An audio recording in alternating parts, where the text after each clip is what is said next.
24/7 Sports, there is a, quote, good possibility, close quote, that Texas is going to add David Cutcliffe to its football organization in an off-field capacity. David Cutcliffe recently retired as head coach at Duke after 14 seasons in Durham.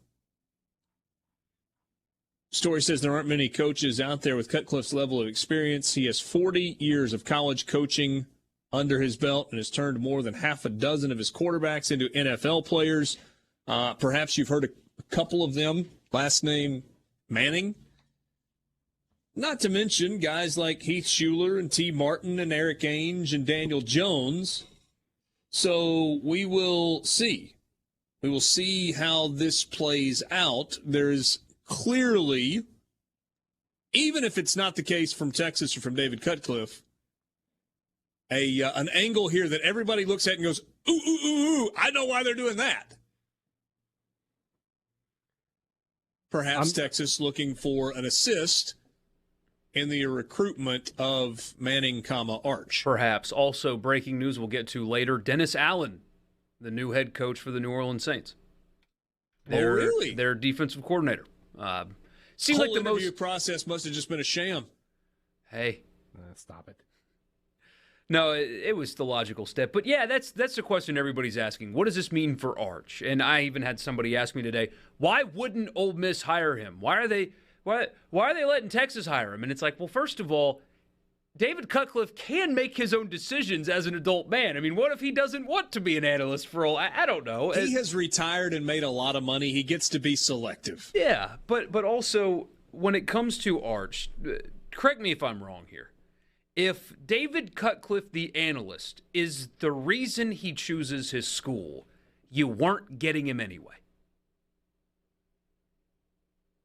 Because you're going to let the Mannings go through all of this, go the whole recruiting process, knowing what they know. And the only thing that influenced their decision was David Cutcliffe being an analyst to 5, 10, 20 hours a week in the office, but not really doing much coaching because he's retired. If that is the reason why he picks a school, they were looking for a reason why he's not going to Ole Miss. Yeah, I don't think that would be a reason why he picked, but it could potentially be a contributing factor. It's just one of those things that doesn't hurt. It doesn't hurt to have him there.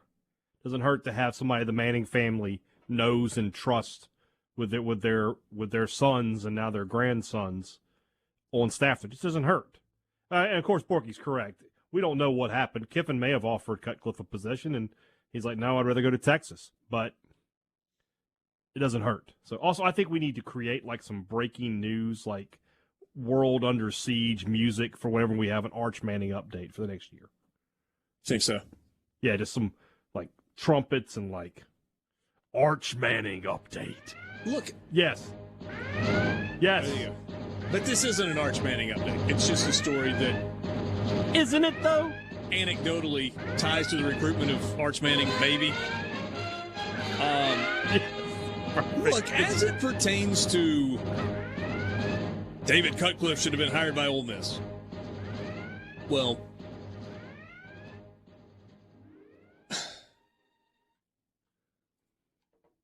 I am under the impression and led to believe that it took a while, but David Cutcliffe got to the point where he was able to kind of forgive and move on and not be terribly upset with Ole Miss anymore. I'm not sure that everybody in his family felt the same way. And I don't know that there was really an interest in coming back here. Now, with that said, there is a pretty significant tie to Oxford in that David Cutcliffe's son, Chris, is the head football coach at Oxford High School and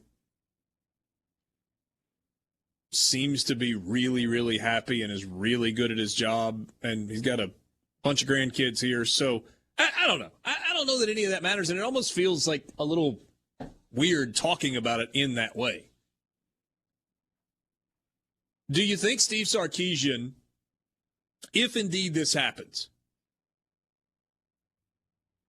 looked at this as a way to get better on his offensive staff, regardless of who his quarterbacks are?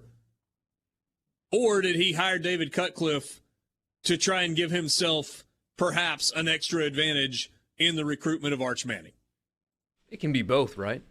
It can be both. It feels like the latter to me. It's not like they're hiring Shea Patterson's brother. I mean, no, you remember the line in the story about 40 years of coaching experience? Yeah. He's a great offensive mind. So he can certainly help, regardless of whether or not they get Arch. I'm a little cynical, I guess, because I can't imagine that being the difference. Sure, in recruiting you got to do things that can help you get a leg up, but it sounds like Texas has kind of been falling behind in this deal anyway, depending on who you believe. So maybe this is a way to get back in it or whatever, I don't know. But you know what I think an issue for Texas is? They're not in the SEC. And they're not going to be in the SEC until Arch Manning's a junior. And kind of everything you see and point to makes you think that, I don't know, the Mannings as a family are kind of partial to the Southeastern Conference. I don't know. Just kind of thinking out loud there.